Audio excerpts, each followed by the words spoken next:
Assalamualaikum warahmatullahi wabarakatuh. Waalaikumsalam warahmatullahi wabarakatuh. Bismillahirrahmanirrahim.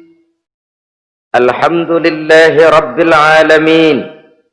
Wassalatu wassalamu ala ashrafil anbiya'i wal mursalin, imamil muttaqin, sayyidil ghurril muhajjalin, sayyidina wa maulana Muhammadin wa ala alihi wa ashabihil mujahidin at-tahirin, amma ba'du.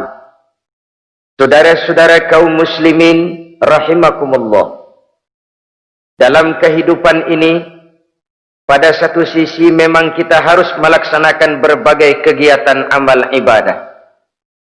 Tetapi pada sisi lain, kita juga harus menjaga jangan sampai amal ibadah yang sudah kita kerjakan itu dihancurkan oleh sikap kita sendiri.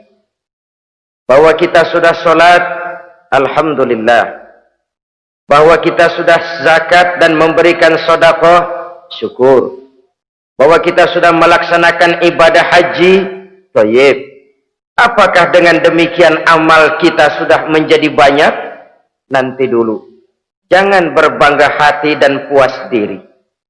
Pada kesempatan yang berbahagia ini, saya ingin menyampaikan satu hadis yang diriwayatkan oleh Imam Ad-Dailami, di mana Rasulullah sallallahu alaihi wasallam pernah bersabda, "Sittatu asya'in tuhbitul a'mal." Ada 6 perkara yang bisa menghancurkan amal yang sudah kita kerjakan. Salat yang sudah kita kerjakan itu, zakat yang sudah kita bayarkan itu, haji yang sudah kita tunaikan itu, bisa dihancurkan oleh 6 perkara ini. Nanti di akhirat, pada saat setiap orang menunggu pahala dari ganjaran amal yang ia kerjakan di dunia ini, kita menanti dan menanti, ya Rabb, mana amal kebaikan saya? Mana pahala kebajikan yang saya lakukan? Hasilnya tidak ada. Amal yang kita kerjakan dihancurkan oleh sifat-sifat yang akan kita kemukakan pada pertemuan kali ini. Yang pertama yang bisa menghancurkan amal adalah al-istighalu bi'uyubil khalqi. Orang yang terlalu sibuk mencari-cari aib dan kekurangan pada diri orang lain. Habis waktunya hanya untuk mengorek-ngorek celah orang, sementara ia lupa pada aib dan celak dirinya sendiri. Sifat seperti ini menghancurkan amal yang sudah kita kerjakan. Sedangkan baginda Nabi mengajarkan, tuba liman syaghalahu aibuhu an uyubin nas. Beruntunglah orang yang kekurangan pada dirinya menyebabkan dia sibuk sampai ia tidak sempat mencari-cari aib dan kekurangan pada diri orang lain. Saudara-saudara kaum muslimin rahimakumullah. Sibuk mencari aib orang tentu bukan dengan tujuan positif. Latar belakangnya kadang-kadang karena jealous, karena hasud, kecemburuan sosial. Sore, pagi, siang, malam kita korek-korek kesalahan orang dengan target hancur martabatnya, jatuh kehormatan dirinya, hilang nama baiknya, dilupakan dan terisolir dari tengah-tengah masyarakat. Perbuatan yang demikian sungguh terlalu amat sangat kejam. Salat kita, puasa kita, haji kita bisa dihancurkan jikalau kita terlalu sibuk mencari-cari aib orang lain. Muslim dengan muslim itu bersaudara. Kalau kita menganggap muslim yang lain adalah saudara kita, maka aibnya adalah aib kita, kekurangannya juga adalah kekurangan kita. Pada saat kita melihat pada dirinya terdapat kekurangan, tugas kitalah menutupi. Ini yang dijamin oleh Nabi, man satara musliman satarahullahu fid dunya wal akhirah. Siapa yang menutupi aib dan celah orang-orang beriman, Allah akan menutupi aib dan celaknya di hari akhirat nanti. Zaman sekarang, zaman gosip. Zaman sekarang, zaman isu. Sehingga hal yang 1 meter pun dapat jadi 5 meter. Yang 5 meter dapat saja menjadi 10 meter. Kita sibuk membumbui hal-hal yang kita tidak tahu duduk perkara yang sebenarnya. Bahkan lebih celaka, kadang-kadang kita malah sok tahu. Memberikan vonis dari sudut pandang kita sendiri. Adalah tidak bijaksana jika kita mengukur baju orang lain dengan badan sendiri. Baju orang lain kita ukur pakai badan kita, tentu saja enggak pas. Begitulah, terlalu sibuk mencari-cari aib orang lain, menghancurkan amal ibadah yang sudah kita kerjakan. Na'udzubillah, summa na'udzubillah. Kadang-kadang hadir majelis taklim di pengajian, ngaji setengah jam, ngomongin orang 2 jam setengah. Tekor, defisit, belum bergeser dari majelis taklim. Ini kan penyakit rohani, di mana kedudukan kita antara sesama muslim bagaikan satu tubuh. Kalau yang satu sakit, yang lain ikut merasakan sakit. Yang satu terhina, yang lain ikut merasakan terhina. Jadi pada saat kita melihat aib orang lain, kita ceritakan di mana-mana, kita bongkar di mana-mana, tentu satu hal yang jelas, kita tidak senang kepada orang itu. Kita tidak senang kepada orang itu. Dan kalau sudah tidak senang, maka fungsi persaudaraan bisa berubah menjadi permusuhan. Oleh sebab itu, kalau ada 2 orang berselisih, boleh kita bohong untuk mendamaikan 2 orang tadi. Misalnya si A sama si B berantem nih, jengkel, marah-marahan. Saudara datang ke rumah si A. A, saya dengar kamu lagi marahan sama B. Iya itu si B, kurang ajar. Bangsat, bajingan, tengik. Pokoknya kalau ketemu, awas. Ah, saya kira sih nggak begitu. A, tadi saya ketemu B, dia bilang malah kangen sama sampean. Dia pengen ketemu, ingat masa lalu zaman sebantal berdua, sebatang rokok berdua. Dia kangen pengen ketemu. Padahal si B nggak ngomong apa-apa sama saya. Saya olah sedemikian rupa sampai si A tenang. A tenang, saya datang ke rumah B. B, katanya kamu lagi marahan sama si A. Iya tuh A, unyuk monyet. Udahlah, pokoknya kalau ketemu dia saya hantam habis. Ah, barusan saya ketemu si A, dia bilang pengen ketemu ente, pengen ngobrol kayak dulu, mengembalikan keharmonisan yang hilang, mengembalikan kehangatan persaudaraan yang lenyap. Si A tenang, si B adem. Kenapa? Karena bohong saya. Kesana saya ademin, kesini saya ademin. Jenis bohong seperti ini berpahala. Kenapa? Tujuannya mendamaikan orang yang sedang berselisih. Tapi kan orang bermental seperti ini jarang. Yang banyak kan tukang kompor sekarang. Taruh angetin sini, angetin, murub deh. Datang sama A, lu marahan sama B. Iya, gue kesel banget sama B. Emang? Wow. Diemang-emangin. Oh, udah dah, pokoknya gue mah kalau jadi elo takut sama si B, gue buka celana, gue pakai rok deh. Si A panas. A panas, datang ke rumah B. Komporin lagi, dua-duanya panas, koslet, terjadi perkelahian, biang iblisnya tukang kompornya.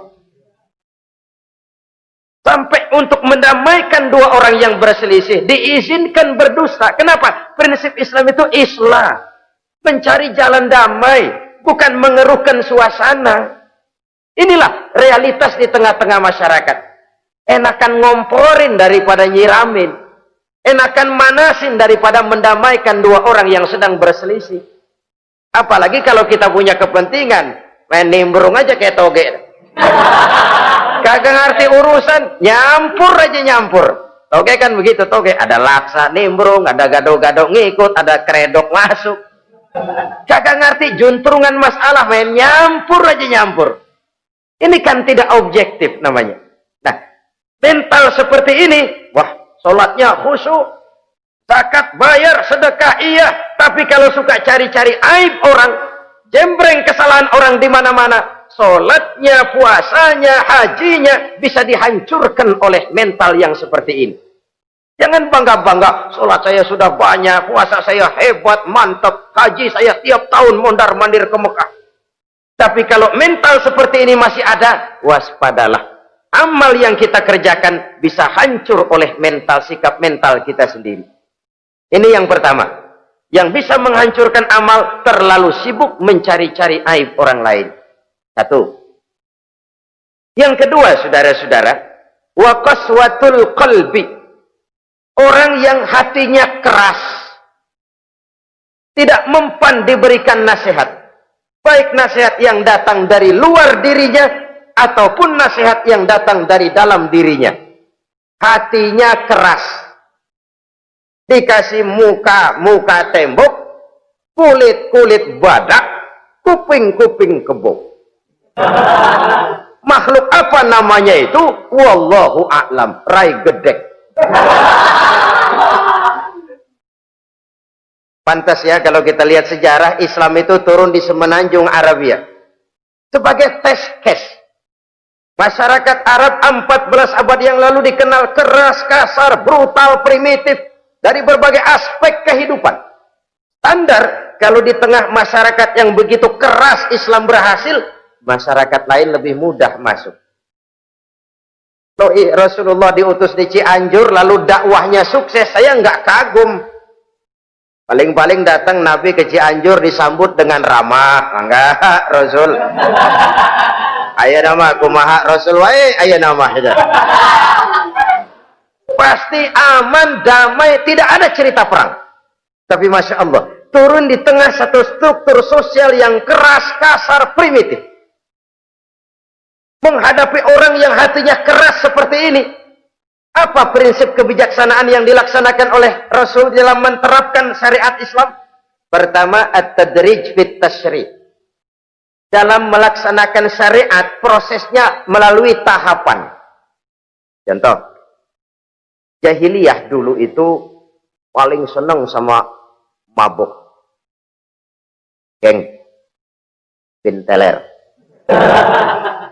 Oh, jahiliyah itu kalau sudah mabuk nggak cuman minum, mandi pakai arak. Subhanallah, mandi pakai arak. Menghadapi masyarakat yang seperti ini, apa strategi syariat Islam? Mula-mula ayat yang turun, yas'alunaka 'anil khamri wal maisir qul fihima ismun kabirun wa manafi'un linnas. Mereka bertanya kepada Muhammad tentang arak. Katakan, arak itu ada manfaatnya tapi juga ada bahayanya. Bahayanya lebih besar daripada manfaatnya. Tidak diharamkan dulu, tidak. Cuman dikasih sen. Teler emang enak. Melayang ke langit. Cuman ada bahayanya. Bahayanya lebih besar daripada manfaatnya. Dikasih gambaran, dikasih sen. Tidak diharamkan mutlak dulu, tidak. Bertahap dikit dulu. Nih. Urusannya begini nih. Ada manfaatnya, tapi ada bahayanya. Bahayanya lebih besar daripada manfaatnya. Jak rasio berpikir. Setelah tahu bahayanya lebih besar, kan dikit-dikit mulain jauh. Mulain ngurangin, jaga jarak. Setelah ada jarak, turun peringatan kedua. La taqrabus salata wa antum sukara. Jangan dekati sholat kalau kamu lagi mabuk. Sholat sehari semalam 5 kali. Berarti 5 kali mereka harus jaga diri. Jangan sampai mabuk. Makin jauh. Setelah jauh sekali, kira-kira tidak goyah, turun vonis. Innamal khamr wal maisir wal ansab wal azlamu rijsun min amali syaitan fajtanibu la'allakum tuflihun. Arak itu najis, kotor, perbuatan setan. Jauhi, pasti kamu akan beruntung. Baru timbul hukum haramnya. Orang udah nggak kaget. Kenapa? Pagi-pagi udah dikasih sen. Bahayanya lebih besar. Kalau sholat jangan, kalau mabuk jangan mendekati sholat. Makin jauh. Ini tahapan. Sama juga kita kan. Begitu jebrol lahirnya cuman susu ibu. Gedean dikit sang Ambon. Kan gitu. Gedean dikit pisang ulek. Gedean dikit nasi. Udah gede bener jengkol jijelin. Proses. Coba bayi begitu lahir kasih pisang batu, teng-teng. Gak kuat. menerima, belum waktunya. Ini proses yang dilaksanakan oleh strategi syariat Islam untuk mengobati penyakit qaswatul qalbi ini, keras hati. Syariatnya bertahap, tidak drastis. Tidak kalau sudah begitu ya mesti begitu, tidak. Konsep kedua, taklilut takalif, menyedikitkan beban. Coba kita lihat, seluruh konsep agama, kalau kemampuan melaksanakan perintah berkurang, stressing perintahnya ikut turun. Angkat tuh beras 100 kilo. Nggak kuat pak, 30 kilo dulu deh. Ntar balik lagi, lama-lama juga habis. Ini konsep untuk mengobati qaswatul qalbi, bertahap. Semua perintah agama itu begitu. La yukallifullahu nafsan illa wus'aha. Allah tidak memberikan beban kecuali sesuai dengan kemampuan yang dimiliki oleh seseorang. Kalau kemampuan melaksanakan perintah berkurang, stres perintahnya juga ikut menurun. Salat wajib diri kalau mampu. Gak bisa pak salat berdiri. Salat dengan berbaring. Kalau mampu berbaring gak bisa pak, pinggang kurap.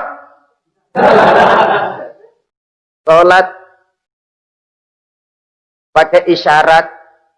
Kalau mampu pakai isyarat tidak bisa. Dalam hati setiap kemampuan melaksanakan perintah berkurang, stres perintahnya juga menurun. Taklilut takalif ini juga salah satu strategi mengantisipasi kerasnya hati. Nah,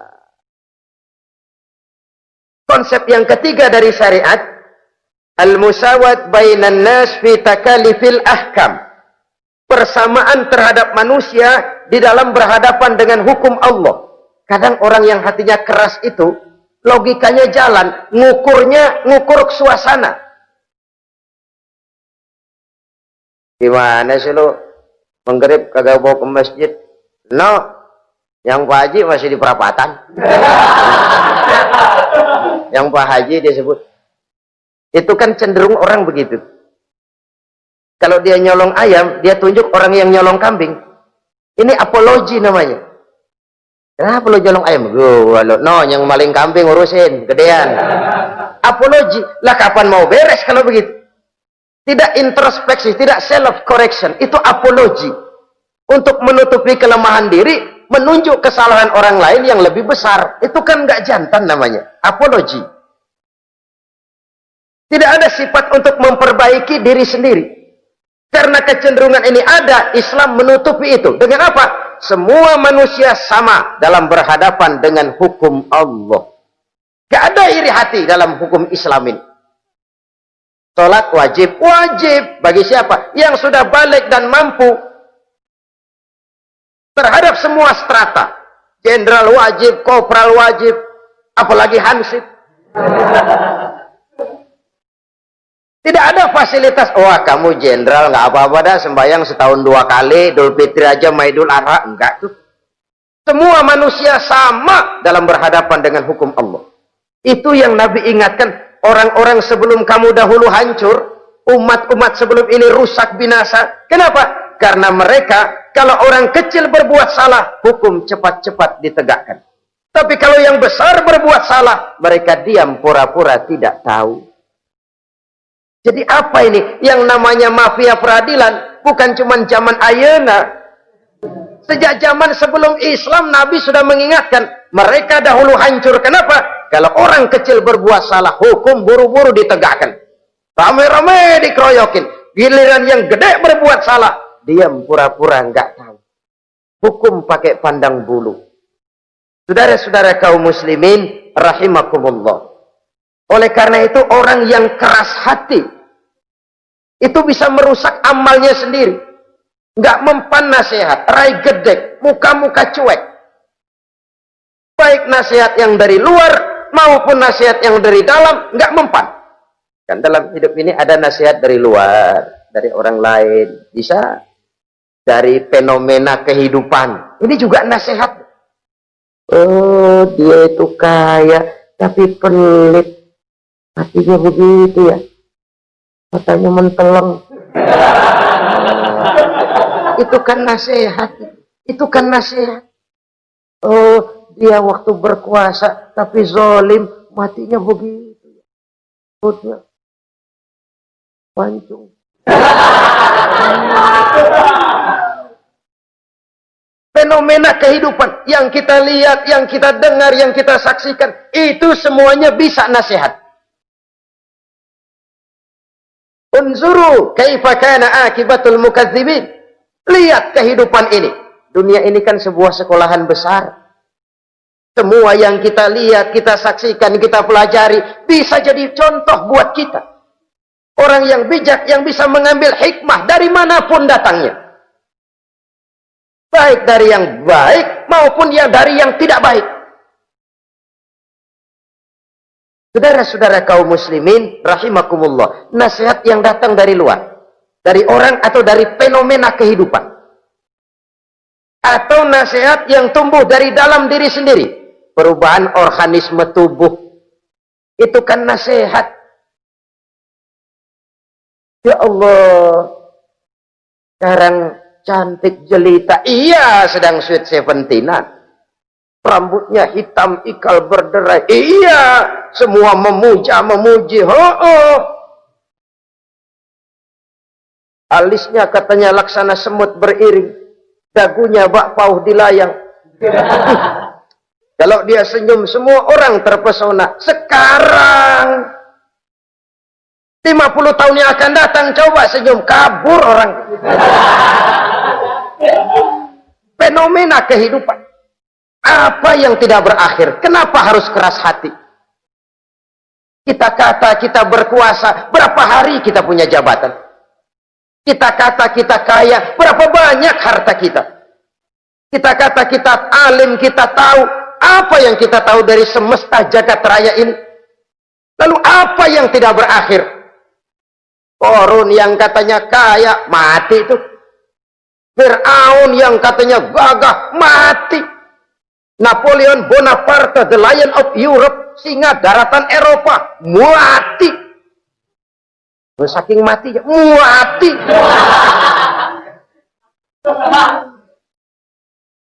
Kenapa harus keras hati?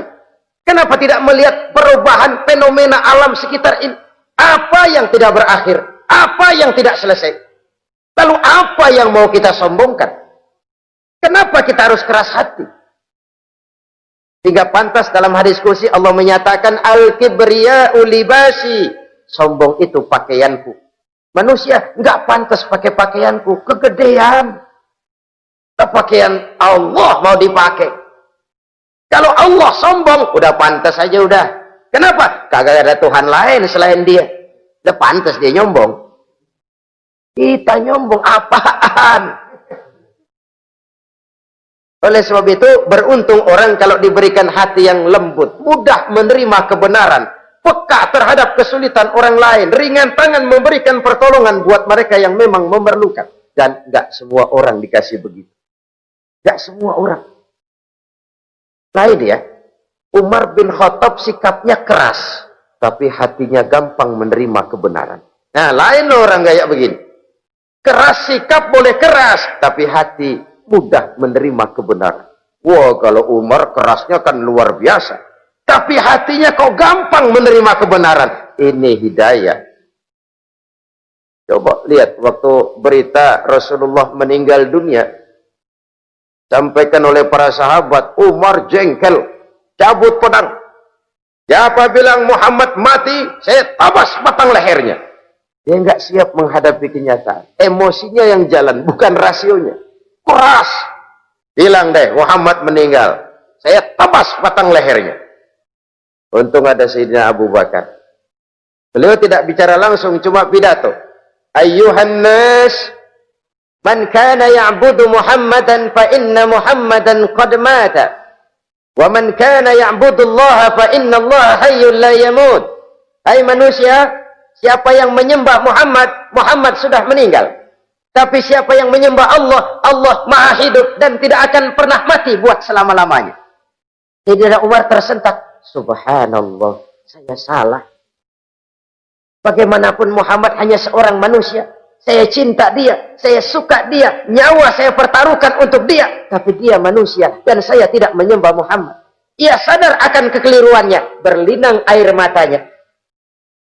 Keras sikapnya, tapi lembut hatinya. Nah, yang kayak begini bagus. Ini udah sikap keras, hati keras, yaitu tadi. Muka tembok, kulit badak, kuping kebo. Diapain aja udah nggak mempan aja udah. Susah yang kayak begini.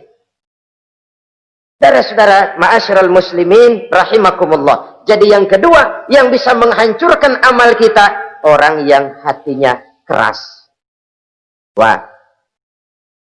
Yang ketiga sekarang, yang bisa menghancurkan amal kita itu wa hubbud dunya. Orang yang terlalu cinta kepada dunia. Nih, pakai kalimat terlalu ya. Kalau sekadar cinta kepada dunia, why not? Kita cinta anak dan istri, wajar. Kita cinta harta benda, tentu. Kita cinta sanak famili dan seluruh handai tolan, memang. Kita juga cinta kepada bangsa dan tanah air, itu bagian dari iman, persilahkan. Yang tidak boleh itu kalau sudah pakai kalimat terlalu. Terlalu. Sebab kalau sudah terlalu, itu sudah di luar kontrol. Orang lalu menghalalkan segala cara. Terlalu cinta kepada jabatan. Akhirnya bergeser. Sholat menghadap Allah. Dengar mau pindah jabatan ke tempat kering, gerasak gerusuk nyari dukun. Ini kan namanya iya kanak budu wa dukun nasta'in. Nggak bisa wong itu satu paket. Kalau iya kanak budu wa iya kanasta'in. Kalau hanya kepadamu ya Allah kami menyembah, hanya kepadamu kami minta tolong. Ini paket, jangan dipisah-pisah.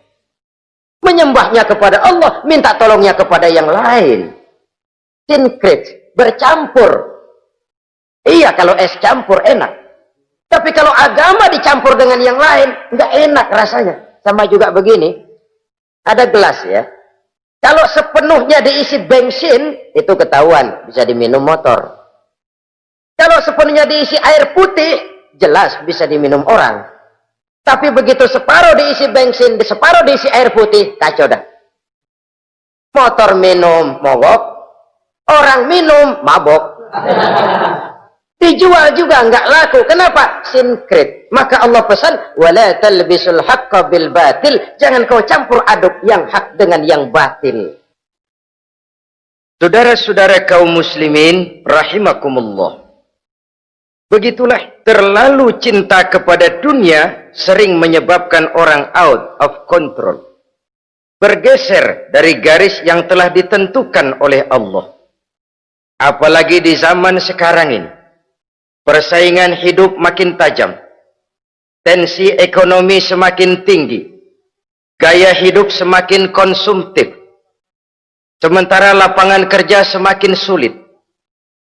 Orang kadang kehilangan harga diri untuk mencapai sesuatu yang bernama dunia, lalu menghalalkan segala cara. Sebab itu jangan korbankan keabadian akhirat dengan kesenangan dunia yang cuma sebentar ini. Jangan sia-siakan keabadian akhirat dengan kesenangan dunia yang kadang fata morgana ini. Cintailah dunia, tapi sekadarnya saja. Sebagai ladang untuk menanam bagi kepentingan di akhirat nanti.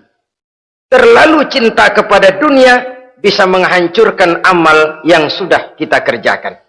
Ini yang ketiga. Yang keempat, wa qillatul haya. Orang yang sedikit rasa malunya. Rasa malu merupakan bagian daripada nilai-nilai keimanan. Apabila rasa malu berkurang, artinya nilai iman juga ikut menurun. Kita melihat sekarang ini banyak orang pakai pepatah Arab dalam hidup ini. Bul ala zamzam fatu'raf, kata orang Arab. Kalau kepengen terkenal, kencingi sumur Zamzam. Itu bakal ngetop ke seluruh dunia. Sumur Zamzam dikencingi. Itu akan terkenal ke seluruh dunia. Terkenal apanya? Terkenal gilanya. Jadi apa maksud pepatah ini? Kalau pengen cepat terkenal, bikin yang aneh-aneh. Yang orang lain nggak kerjain, kerjain. Yang orang lain nggak pakai, pakai. Nanti kan aneh, dilihat orang. Kalau dilihat orang kan cepat ngetop. Pantas apa tidak nomor 18. Yang penting terkenal aja dulu dah. Artinya apa? Rasa malu dikuburin. Rasa malu disingkirin. Kalau sudah sedikit rasa malu, tidak terhalang melakukan perbuatan-perbuatan yang negatif. Satu contoh. Tujuan utama diperintahkan berpakaian itu kan menutup aurat. Tapi Rasul pernah mengatakan, satu saat nanti akan muncul perempuan, nisaun, kasiyat, ariyat, ma'ilat, mumilat, ru'usuhunna ka'asnimatil bukhtil ma'ilat. Voice of Kiai. Kepalanya ditata begitu rupa persis kayak punggung onta. Itu rambut lagu apa tahu deh. Ini kan fenomena berpakaian tapi telanjang. Kenapa? Yang dikejar mode, yang dikejar merek. Kiblatnya Paris, London, Roma. Imamnya siapa? Pierre Cardin, Christian Dior, Escada, apa itu Etienne Egner. Merek yang dikejar, mode yang dikejar, aurat pontang-panting. Ditambah oleh tayangan-tayangan berbagai iklan yang merangsang anak-anak kita untuk hidup konsumtif. Yo, iya yo. Cocok iya jeung urang yo. Terangsang dia untuk konsumtif. Dihadapkan kepada kenyataan. Suasana ekonomi nggak menunjang. Orang tua lemah ekonominya. Dia lihat sekelilingnya, ternyata yang lain juga begitu. Banyak teman senasib, kumpul. Disingkirkan rasa malu. Akhirnya tukang bajai ditodong. Qillatul haya, sedikit rasa malu. Kalau sedikit rasa malu, dia tidak terhalang lagi melakukan perbuatan-perbuatan yang negatif. Dan itu berarti menghancurkan amal-amal yang lain. Sebab itu budaya malu ini sangat penting. Coba kalau dia hinggap di hati seorang pejabat. Pejabat yang punya rasa malu, Masya Allah, membawa manfaat yang besar buat rakyatnya. Contoh saja ya, di Jepang itu ada Perdana Menteri Hosokawa, saudara-saudara dengar. Baru 8 bulan jadi Perdana Menteri. Dia dijuluki Mr. Clean, Mr. Bersih. Diisukan terlibat skandal, cuma 4-6 miliar rupiah. Itu pun buat kampanye kemenangan partainya. Diisukan begitu rupa, malu Hosokawan. Malu mengundurkan diri, baru 8 bulan jadi Perdana Menteri. Mundur, malu. Padahal Hosokawa nggak kenal ketuhanan yang Maha Esa. Nggak kenal. Tapi budaya malunya luar biasa.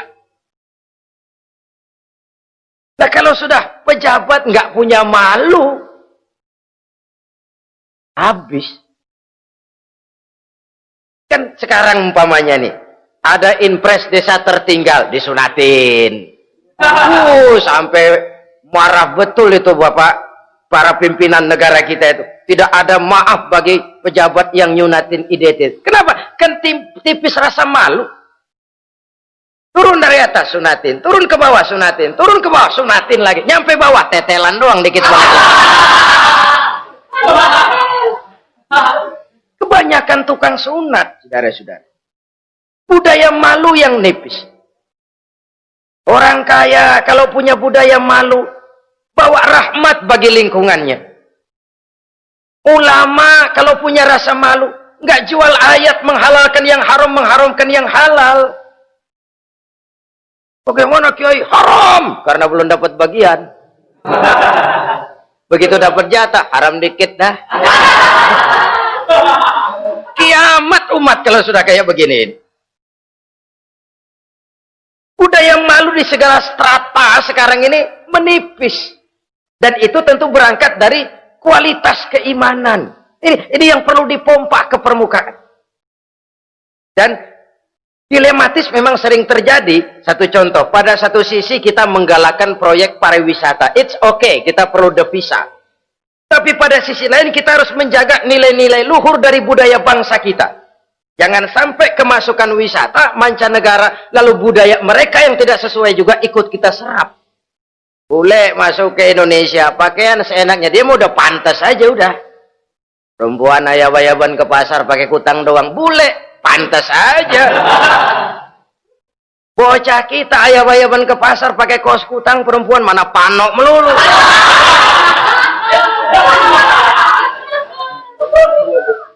Menipisnya budaya malu.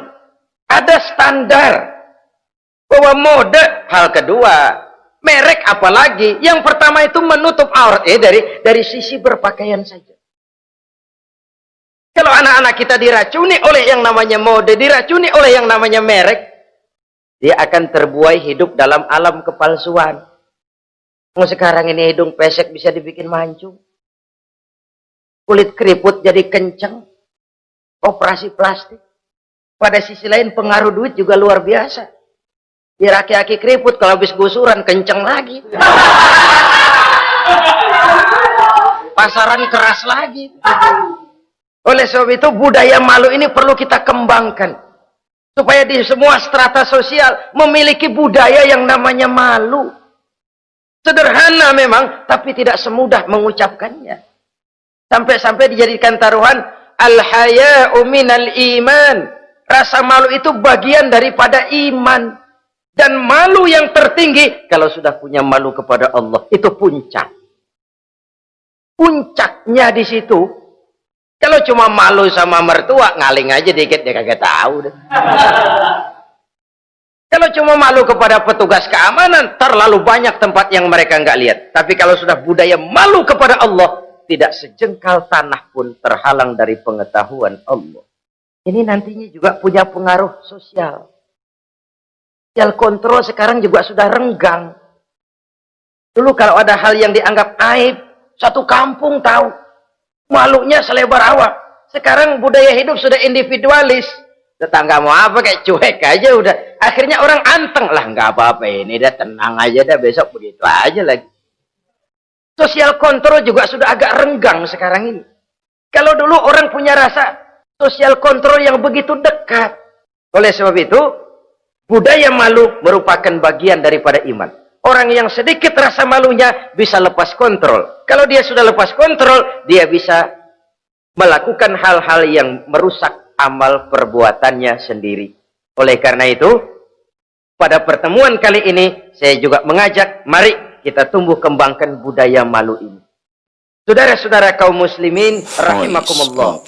Yang kelima, yang bisa menghancurkan amal kita, watulul amal. Orang yang terlalu panjang angan-angannya. Hidup dalam bayangan. Kakinya tercabut dari alam realitas. Mengharap burung terbang tinggi, tapi punai di tangan cepat-cepat dilepas. Akhirnya burung di tangan terlepas, punai juga tidak datang. Terlalu panjang angan-angan. Hidup cuma nunggu keajaiban. Yang diwiridin jikalau. Orang sudah kemana-mana, dia masih anteng. Jikalau, andai kata, umpama misalnya. Islam bukan agama orang pemalas yang selesai sholat lalu berpangku tangan. Ada orang yang cuma sujud saja rezekinya mengalir. Ada. Ada orang yang cuma munajat di keheningan malam, rezekinya mengucur. Ada. Tapi kan bukan kelas kita. Itu kelas antara dia dengan Allah, tidak ada jarak lagi. Orang-orang yang batinnya bersih, doanya didengar, permohonannya dikabulkan, permintaannya cash. Kalau kita bisa bayang cuma nada doang, nggak mau usaha, paling banter orang undang tahlil kita. Sebesek campur geretan udah.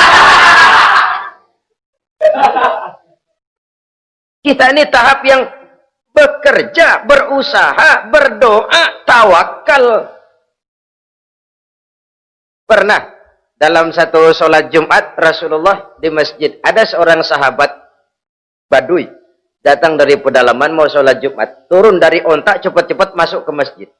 Ditegur oleh Rasul, ontamu sudah kamu ikat? Belum ya Rasul. Kenapa? Saya tawakal kepada Allah. Marah Rasul. Keluar. Ikat ontamu. Masuk lagi ke masjid. Baru tawakal. Sederhana sekali. Tapi inilah gambaran kehidupan. Ikat ontamu baik-baik. Baru tawakal. Kalau nggak diikat. Udah tawakal. Terus hilang. Tawakalnya salah. Sudah diikat rapi-rapi. Masih hilang juga. Nah tawakalnya benar. Sudah usaha. Sudah ikhtiar. Toh hilang juga. Gambarannya sederhana. Ikat ontamu baik-baik. Lalu masuk ke masjid. Barulah engkau bertawakal. Jangan onta dibiarin keliaran. Lalu tawakal. Tawakalnya yang salah. Saudara-saudara kaum muslimin. Rahimakumullah. Islam mengajarkan keseimbangan. Kita wajib berusaha. Tapi tidak wajib untuk berhasil. Hasil itu hak prerogatifnya Allah. Berusahalah sebagaimana harusnya di satu sisi, tapi minta tolonglah kepada Allah di sisi lain. Ada keseimbangan. Orang yang terlalu panjang angan-angannya, biasanya malas bekerja. Terangsang ngejar kerjaan yang gede, yang kecil kagak dikerjain. Akhirnya yang kecil lewat, yang gede kagak datang. Padahal rezeki itu kan yang penting mudawamahnya ya, rutinnya. Biar banyak tapi begitu sekali datang banyak, begitu stop 10 tahun kagak datang terus. Sengsara juga. Yang penting mudawamah, kontinunya itu. Biarin duit sih banyak, asal rutin aja. Gak apa-apa. Tulul amal, terlalu panjang angan-angan. Hidup di alam bayangan. Terlepas kaki dari akar kenyataan. Hidup ini kan kenyataan, harus dihadapi secara nyata. Islam ini agama yang wajar, hiduplah secara wajar. Jangan melakukan sesuatu yang memang bukan makom kita di situ. Artinya apa? Kalau memang kita cangkir, lalu minta air seember, kan lebihnya mubazir. Cangkir, minta air diisiin seember. Buat apa lebihnya? Bukan makom kita. Jangan tercabut dari akar kenyataan. Siapa sih kita ini? Jangan ibadah baru ala kadarnya, sikap udah kayak wali. Iyalah kalau wali cuma sujud, permohonannya makbul. Kenapa? Dia dengan Allah itu nggak ada jarak. Kita, lapisan dosa kita yang bikin jarak. Kayaknya sering dijelaskan ya. Kalau ada hadis, siapa yang baca Bismillahirrahmanirrahim, dia lewat di atas air, beku itu air, dia bisa jalan di atas air. Bismillah saja bisa jalan di air. Tapi kan soalnya kemudian, Bismillahnya orang yang bagaimana? Model kita, maaf lah, 1000 kali baca Bismillah, lewat di empang, tenggelam kita. Bukan Bismillahnya yang lain. Yang baca mentalnya, pribadinya yang lain. Makom kita belum di situ. Kalau memang makom kita masih harus berusaha, berusaha. Bahwa nanti Allah berikan rizki lewat jalan yang tidak kita sangka-sangka, itu sih urusan Allah. Itu sih haknya Allah. Tapi urusan kita harus berusaha sebagaimana harusnya kita berusaha.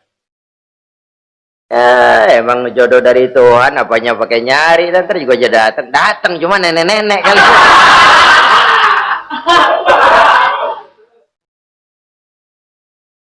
Bekerja, berusaha, jangan terlalu panjang angan-angan. Hiduplah secara nyata, apa adanya, yang wajar-wajar saja. Tinggal di gubuk reot, hidup pakai gaya jet set. Ngagul dah. Sama merek mobil kenal banget, mobil orang-orang. Udah bukan main kalau ngomong deh. Di atas awan hidupnya. Di atas awan. Ngomong kagak ada yang kecil deh. Gak pakai juta udah, miliar, triliun. Ngerokok tetap aja ngombe. Silahkan mengharap burung terbang tinggi, tapi punai di tangan jangan dilepas. Realitas apa? Idealisme boleh terbang setinggi langit, tapi kaki tetap berpijak di alam realitas. Ayo kita ngambil contoh dari Rasulullah Shallallahu Alaihi Wasallam. Rasulullah itu kan dikasih mukjizat, fasilitas, tapi nggak ngandelin. Buktinya apa? Nabi hijrah ke Madinah. Itu kan manusia. Posisi kita terjepit. Ayo hijrah, hijrah, berangkat. Gak ngandelin Tuhan. Pojokin nih, dikepung. Kirim deh apaan kayak biar pada mampus nih orang ini. Enggak tuh. Enggak. Walaupun beliau punya mukjizat. Tapi enggak ngandeli. Kenapa kita enggak lihat itu? Perang Uhud kalah. Kalah. Berlumur darah dari kakinya yang mulia itu.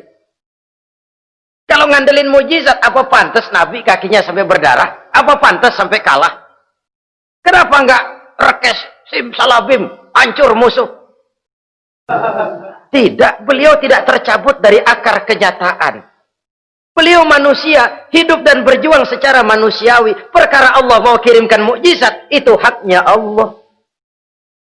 Waktu di Taif, saudara masih ingat, dilontari dengan batu, menghindar ke kebun anggur.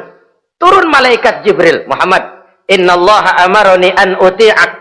Allah perintahkan saya datang menemuimu di sini untuk mendengar komandomu. Sekarang apa mau kamu?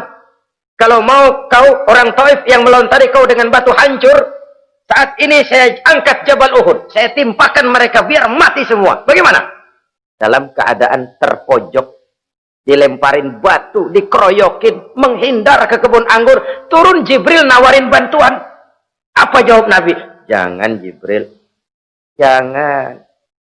Saya diutus bukan buat ngancurin orang. Saya ini rahmah bagi alam. Tapi kamu disambitin. Biarin. Saya berjuang jangka panjang Jibril. Kalau sekarang mereka ingkar. Barangkali nanti anak-anaknya mau beriman. Saya tungguin anak. Kalau anaknya kafir lagi Muhammad. Cucunya. Oh susah Muhammad, susah. Kenapa? Bagaimana bapak begitu anak? Gak begitu. Lalu mau kamu apa? Saya mendoakan mereka. Allahumma hdi qaumi fa innahum la ya'lamun. Ya Allah, berikan hidayah kepada mereka yang nyambitin saya. Karena mereka enggak tahu. Disambitin, berdarah, yang nyambitin didoakan. Pada satu sisi ini menunjukkan tingginya akhlak Nabi. Pada sisi lain ini menunjukkan Nabi juga mengatur strategi secara manusia. Tidak simsalabim. Tidak tercabut dari akar kenyataan. Padahal kita kalau lagi kepepet ada yang nolongin, kan demen banget. Kali mah kalau kita yang jadi nabi tuh, disambitin orang, turun Jibril, bagaimana hancurin? Sikat Jibril dah. Habisin aja, habisin. Hijrah ini usaha ikhtiar manusiawi. Perang kalah manusiawi. Putra tercinta wafat, berlinang air mata, manusiawi.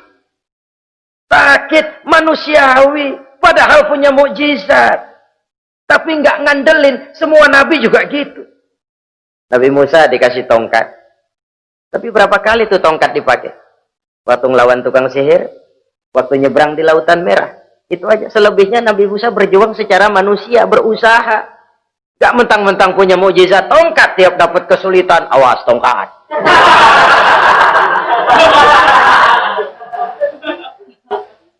Utuh manusiawi. Ini Rasul. Kenapa kita nggak lihat itu? Kenapa kita lalu tercabut dari akar kenyataan dan hidup dalam khayalan? Sampai-sampai di satu anekdot yang menyentuh. Sekarang ini akibat tayangan-tayangan televisi begitu rupa, ada seorang bapak ditanya sama anaknya, Pak, Tuhan sama Batman kuatan mana sih? Logikanya sudah dipenuhi oleh gambaran Batman. Bahwa Batman itu kuat, gagah, menolong yang lemah. Timbul logika. Kuatan mana sama Tuhan? Katanya. Pengaruh yang dia lihat itu membentuk opini. Sama juga sekarang coba lihat ibu-ibu. Kalau udah Cassandra, itu masakan ditinggal tuh angus di dapur. Angit tuh tempe juga. Saudara-saudara kaum muslimin rahimakumullah. Begitulah yang kelima yang bisa menghancurkan amal kalau orang terlalu panjang angan-angan. Hiduplah secara wajar karena Islam memang agama yang wajar. Jangan melakukan sesuatu yang memang bukan makom kita di situ. Jangan melakukan sesuatu yang memang bukan posisi kita di situ. Kullun ya'mal ala syakilatih. Jangan minta ayam menggonggong. Jangan minta kambing mengeong. Bukan bagiannya. Bukan bidangnya. Sama juga orang ngomong, apaan mubalik kerjanya ngomong doang. Sekarang kan zaman pembangunan. Mana ada mubalik ngurus irigasi. Nah, kalau mubalik ngurus irigasi, apa lurah mau ngajar PK?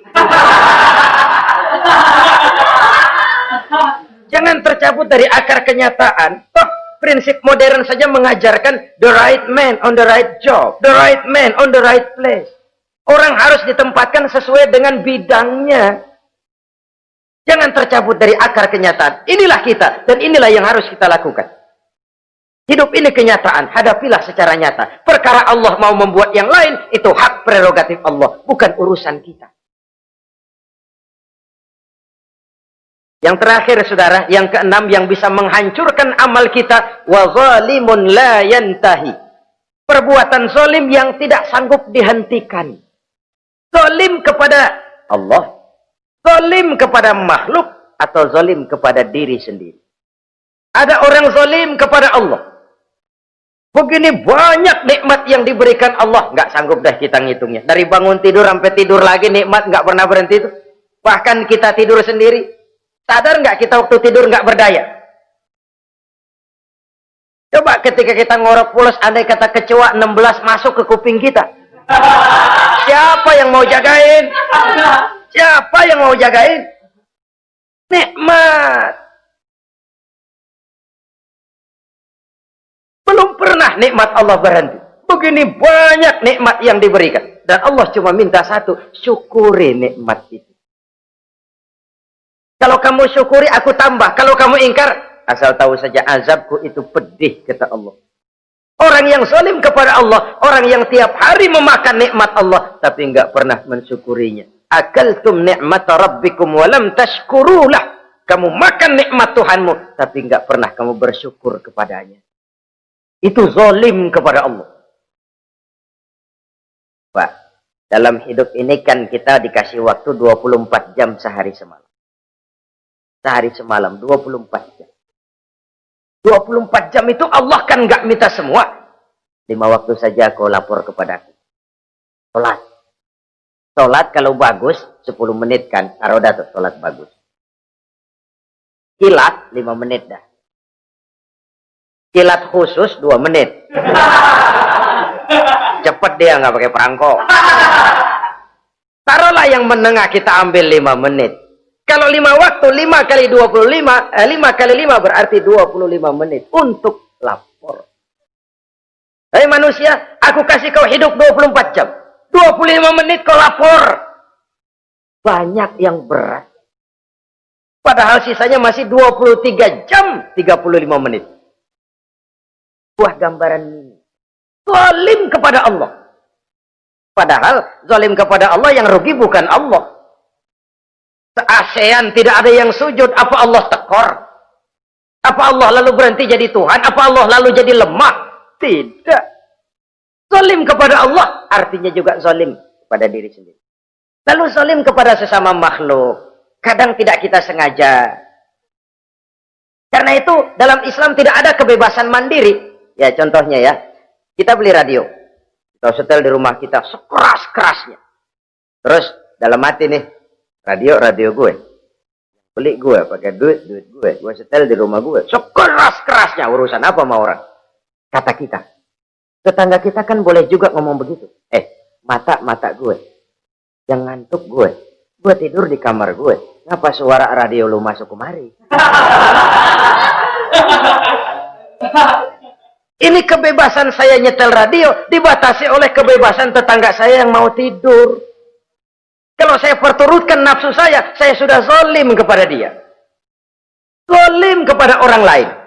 Dan yang banyak tidak kita sadari, zalim kepada diri sendiri. Membiarkan diri hanyut dalam munkarat dan tanpa ada usaha untuk menghentikannya. Tidak ada orang yang bisa mencelakakan diri kita terus-menerus kalau bukan diri kita sendiri. Tidak ada yang bisa menyelamatkan diri kita kalau bukan kemauan kita yang tinggi untuk menyelamatkannya.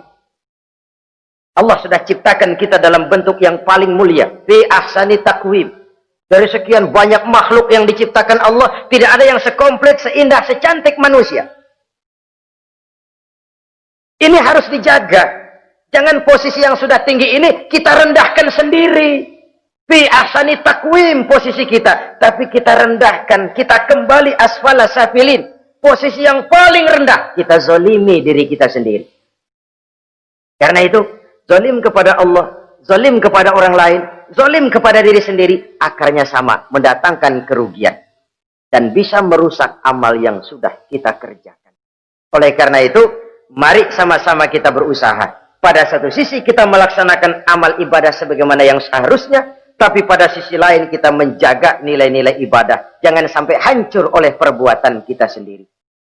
Sekianlah jumpa kita kali ini. Insya Allah kita lanjutkan di lain kesempatan. Terima kasih atas segala perhatian. Mohon maaf atas segala kekurangan. Usikum wa nafsi bitaqwallah. Wassalamualaikum warahmatullahi wabarakatuh.